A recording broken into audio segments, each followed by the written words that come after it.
No, cześć wszystkim, witam jeszcze raz, tak jak obiecałem. Zacznę może moje świadectwo od lat najdawniejszych. Ja urodziłem się w roku 1984 pod Wałbrzychem w miejscowości Boguszów-Gorce i lata mojej, powiedzmy sobie, takiej już bardziej świadomej młodości przypadają na ostatnią dekadę XX wieku, czyli na lata 90., kiedy to w tym regionie wałbrzyskim upadł przemysł, bezrobocie było ogromne, sięgało prawie 30%, więc była ogromna frustracja społeczna, była bieda, było dużo frustracji, było dużo problemów, wielu ludzi odeszło wtedy z kościoła. Ja na tle mojej klasy ówczesnej, to pamiętam bardzo dobrze, że wyróżniałem się właśnie stosunkiem do religii. Uchodziłem ogólnie za osobę mocno wierzącą. Jeżeli ktoś myślał sobie Piotrek, to na pewno mu się też kołatało w głowie słowo katolik. Ja się bezpardonowo przyznawałem do tego, że jestem osobą wierzącą. W wieku 10 lat zacząłem chodzić na oazę przy miejscowej parafii. Od 11 roku życia utworzono właściwie chyba głównie dzięki mojemu ciągłemu naciskaniu sekcję dzieci bożych, dzięki czemu no, można powiedzieć, że powstała taka bardziej oferta dla ludzi w moim wieku, bo sam ruch oazowy to był bardziej nastawiony na młodzież.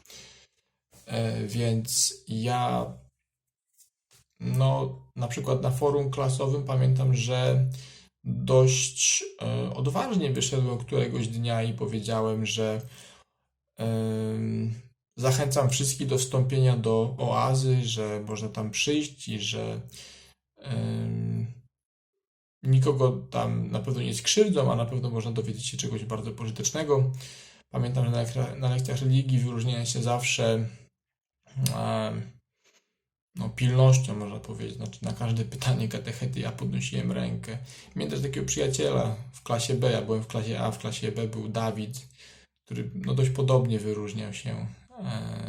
Też zawsze siedzieliśmy na religii w jednej ławce, bo mieliśmy religię łączoną. Chłopacy z klasy A mieli religię z klasą B i z Dawidem siedziałem w ławce, więc my zawsze na pytanie katechety podnosiliśmy rękę do góry i on zawsze mówi, no proszę, to najlepsi uczniowie, zawsze pilni. Pamiętam też, że nie zawsze to się spotykało z reakcją miłą i to nie chodzi tylko o rówieśników. Pamiętam, że w 6 klasie nauczycielka z techniki powiedziała coś w stylu, komentując jedną z moich prac technicznych, skomentowała coś w tym stylu, że ciekawe, czy wszyscy katolicy są tacy byle jacy jak Piotrek. To pamiętam bardzo dobrze do dzisiaj. No, nie wiem, do 6 klasy jakoś tak ten czas płynął w miarę spokojnie, to znaczy nie spotykałem się z takimi większymi szykanami ze strony rówieśników. To się zmieniło dość mocno w klasie 7. To znaczy, kiedy miałem 13 lat. To był w ogóle taki dość mocny przełom w życiu, bo wtedy się rozpadła oaza przy parafii. Istniał tam później jakiś KSM, czyli Katolickie Stowarzyszenie Młodzieży, ale ja już do tego nie należałem, bo szczerze mówiąc nie wiem, w sumie chyba nikt mnie tam nie zaprosił, szczerze mówiąc chyba nawet. Ja nie pomyślałem, żeby przyjść. Więc tak nie należałem już do żadnej organizacji przy parafii, nie byłem ministrantem. Jakoś tak ruch ministrancki mnie zawsze odpycha, bo ja nieraz widziałem, jak tam koledzy ministranci stali gdzieś za kościołem, palili papierosy albo sobie coś tam popijali alkoholowego, więc tak sobie pomyślałem, że trochę to jest bez sensu, że po to być ministrantem, żeby łazić za kościół i palić albo pić alkohol. Ja ogólnie, to wszyscy wiedzieli w moim otoczeniu, że ja jestem porządny, ja nie przeklinam, ja nie palę, nie piję, co w zasadzie w moim środowisku było normą. To mówię o kolegach z klasy, czy tam koledzy z podwórka, to tam to właściwie była norma, że oni palili papierosy, bili się ze sobą. Ja generalnie uchodziłem za taką osobę, która nie przeklina, nie bije się i nie robi takich rzeczy. Oczywiście koledzy, takiego miałem na przykład kolegę Pawła, który mówił, powtarzał cały czas, ja cię w końcu jakoś przekonam, żebyś ty przestał w ten sposób żyć, że ty będziesz w końcu przeklinał i się bił z innymi. No i tu przełom dość mocny nastąpił w właśnie wieku 13 lat. To nie wiem, na pewno to są też sprawy hormonalne, no bo wiadomo, że zwłaszcza chłopaki w tym wieku zaczynają dojrzewać, tam jest burza hormonów. Wtedy to już te bijatyki w klasie i to wyzywanie się to już stało się takim standardem, że właściwie nikt już chyba nie marzył o tym, żeby wrócić do poprzedniego stanu. Na pewno stałem się wtedy takim wyrzutkiem klasowym. Na pewno, jeżeli zawsze gdzieś tam z lekką kpiną w głosie mówiono o mnie katolik, to wtedy to już się stało takim pojęciem bardzo pejoratywnym. Ja się jestem totalnym outsiderem wtedy. Nie dlatego, że chciałem, tak mi się przynajmniej wydaje, tylko dlatego, że no miałem takie właśnie inne podejście do życia, inny światopogląd. I z tego względu wydaje mi się, że stałem się takim wyrzutkiem klasowym. No, co tu muszę podkreślić, że jednak wpłynął w jakiś sposób na moją mentalność, ponieważ no to jest wiadomo okres, w którym kształtuje się taka samoświadomość i we mnie było duże poczucie osamotnienia. Wręcz ono postępowało z czasem, przekształcało się w takie poczucie strachu. Ja w 8 klasie po prostu myśląc o tym, że kolejnego dnia idę do szkoły, po prostu się bałem. Czułem w sobie strach. Nie pamiętam, żebym w tym okresie mógł w jakiś większy sposób liczyć na rodzinę. To znaczy moja starsza siostra wyjechała wtedy na studia. Zaczęła studiować teologię. Ja wiadomo, zostałem w domu z bratem, który jeszcze był w liceum, czy no, z rodzicami, wiadomo. Ale to był bardzo trudny czas. To był czas w ogóle trudności materialnych. Mój tata też jak byłem w 6 klasie stracił pracę i był bezrobotny, więc jedynym żywicielem rodziny była mama. Myśmy zawsze uchodzili moi rodzice zawsze siebie uznawali za rodzinę ubogą. Natomiast ja po wielu latach się przekonałem, że to wcale nie jest tak do końca, że my byliśmy bardzo biedni, bo jak pojechałem na przykład na studia i parę lat później, to zobaczyłem, że ludzie potrafili żyć w o wiele gorszych warunkach materialnych, więc ciężko to w tym momencie ocenić, czy myśmy byli aż tak bardzo biedni, że po prostu źle pieniądze wydawaliśmy jako rodzina. Ale pamiętam, że tata, żeby podeperować budżet rodzinny, to zaczął hodować króliki. Wiele obowiązków związanych z hodowlą tych królików spadało na mnie, ponieważ ja byłem dość uległą osobą. Głupio mi było odmawiać, jeżeli ktoś mnie prosił o pomoc. Hodowla królików wiąże się z tym, że trzeba im dowieść trawę do jedzenia, że trzeba wywieźć pod nich no, te odchody, które tam, gdzie mieszkały, bo to one były hodowane powiedzmy na parterze. Myśmy żyli w domu, takiej kamienicy po niemieckiej. Tam na parterze były te ich, powiedzmy, klatki gdzieś tam pozbijane z desek. No to trzeba było wysprzątać i wywieźć. Ja wioząc te ich królicze odchody, mijałem wszystkich moich kolegów z klasy, którzy sobie w tym czasie po prostu siedzieli gdzieś tam na ławeczkach i spędzali w ten sposób czas. No ja czas spędzałem w inny sposób, nie z nimi, wydurniając się, czy nie wiem, co oni tam mogli. No to wiem, że te przebywanie czasu później przeradzało się w różne inne, coraz głupsze formy, to znaczy później pojawiały się kradzieże, palenie, alkohol, niektórzy tam chodzili na łąkę, zbierali jakieś grzybki, które ponoć wywoływały halucynacje, więc to dla nich było takie formy spędzania czasu. Ja do tych osób zdecydowanie nie należałem, nigdy. Natomiast bardzo szybko stałem się pośmiewiskiem właśnie z tego powodu, że jeździłem z wózkiem, że byłem widziany gdzieś tam na łące, jak zbieram trawę. Ja bardzo dużo czasu poświęcałem w ogóle tym obowiązkom i to potrafiło zajmować nawet do 3 godzin dziennie. Więc będąc 13-letnim chłopakiem, no tak spędzałem młodość. Mój tata bardzo często mówił, że on potrzebuje relaksu, że on musi iść pograć z kolegami w ping-ponga albo pójść na piwo, więc mnie prosił o to, żebym ja mu pomógł w ten sposób. No ja mu pomagałem. Mi się wydawało, że to jest dość normalne, że tata pomaga, że syn pomaga tacie. Chociaż dzisiaj jak na to patrzę, to wydaje mi się to takie dość kontrowersyjne, że jednak tata w ten sposób podchodził do mnie, tak? I ostatecznie zawsze na mnie to spoczywało, no bo mój brat też tak nieszczególnie chętnie chciał w tym pomagać. Więc ja generalnie w szkole stałem się no, taką osobą wyśmiewaną, delikatnie mówiąc. Pamiętam, że w 8 klasie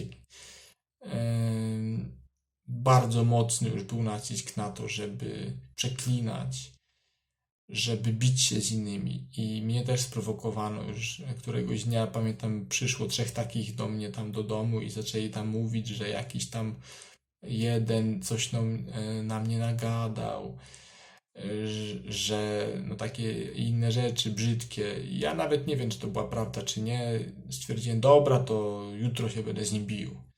No i ta bijatyka skończyła się tylko tak, że ja miałem rozkwaszony nos i poszła mi z tego nosa krew.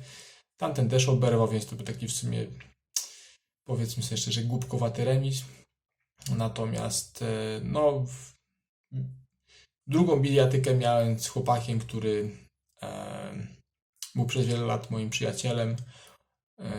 Spędzałem z nim sporo wolnego czasu. Tu nie mówię o Dawidzie, mówię o Mariuszu, taki inny kolega z klasy. On miał dość taką oryginalną facjatę, można powiedzieć, i zawsze był też, no i był dość tęgawy, więc był też wyśmiewany przez innych, nawet jeszcze wcześniej niż ja. No też dałem się kiedyś prowokować i no, pobiłem się z nim, tak? I to właściwie ja sprowokowałem całą sytuację i no to było bardzo, bardzo niesprawiedliwe, jako po wielu latach przeprosiłem za to. Natomiast też Dawid, z którym się wcześniej przyjaźniłem, też oddalił się ode mnie. To wynikało z tego, że byłem osobą wyśmiewaną i po prostu kolegować się ze mną, czy w ogóle pokazywać publicznie, to był wstyd. To był straszny wstyd i dlatego Dawid, jakiś pamiętam, do niego przyszedłem, on miał dom, obok domu miał boisko z koszem. No, rzucaliśmy się do kosza, nagle szli jego koledzy z klasy i Dawid powiedział do mnie, weź się schowaj na chwilę, bo koledzy idą z klasy. No to ja się schowałem. No było to bardzo nieprzyjemne, pamiętam, ale no to takie były realia wtedy, tak? Tak. Klasę miałem bardzo dość taką trudną, tak delikatnie mówiąc trudną. I pamiętam, że opuszczając szkołę podstawową miałem takie poczucie ulgi, że ja już z tymi ludźmi nie będę musiał się więcej zadawać. Jakie lekcje z tego całego okresu dla mnie płyną? Przede wszystkim chyba takie, że nawet jeżeli ktoś jest młodym człowiekiem i komuś dorosłemu może się wydawać, że co tam taki młody chłopak może wiedzieć o życiu, jakiego on wsparcia może potrzebować, co on w ogóle wie, że tacy ludzie, zwłaszcza w tym wieku, 12, 13, 14 lat, kiedy się zaczyna dojrzewanie, oni bardzo potrzebują, to jest dorastająca młodzież, która bardzo potrzebuje wsparcia dorosłych. U mnie tego wsparcia, wydaje mi się, zabrakło ze strony zwłaszcza rodziców, ale nie tylko. I myślę, że nauczka, jaką no dla mnie, ja też teraz sam mam swoje dzieci, które mój syn już niedługo osiągnie ten wiek. Myślę, że trzeba bardzo uważać, bardzo wspierać dzieci w tym wieku, obserwować ich rozwój, obserwować ich relacje, czy to się wszystko prawidłowo rozwija, czy oni nie potrzebują naszej pomocy. Bo pamiętam, że, no nie wiem, myślę, że moi rodzice zawdzięczają mimo wszystko sporo mojemu kręgosłupowi moralnemu, że ja się nie dałem w to wszystko wciągnąć, bo ja mogłem równie dobrze skończyć jako, nie wiem, pijak, palacz, złodziej. W tamtym okresie były takie akcenty, kiedy ja zacząłem kraść. Za namową kolegów chodziłem do sklepu i wynosiłem rzeczy. To pamiętam. Pamiętam też jeszcze inna taka scena mi się przypomniała. To już na koniec szkoły podstawowej. W mieście były urządzone takie, no to się nazywało Dni Boguszowa Gorc. Zawsze były w czerwcu. Ja w ogóle wtedy strasznie dużo przeklinałem. Ja w ogóle tego nie kontrolowałem. I pamiętam, że z tego powodu doszło do bijatyki między mną a takim innym chłopakiem. W ogóle go nie znałem, a tak niechcący się zaczepiliśmy i ja tam coś tam pod nosem przeklnąłem, on to usłyszał i myślał, że to był pod jego kątem i chciał już ze mną się tu prać. Pamiętam, że to był bardzo trudny dzień dla mnie. Oczywiście było wielkie zbiegowisko, bo oczywiście chłopacy tym wieku bardzo lubią, jak ktoś się tam pobije, to tam można kibicować.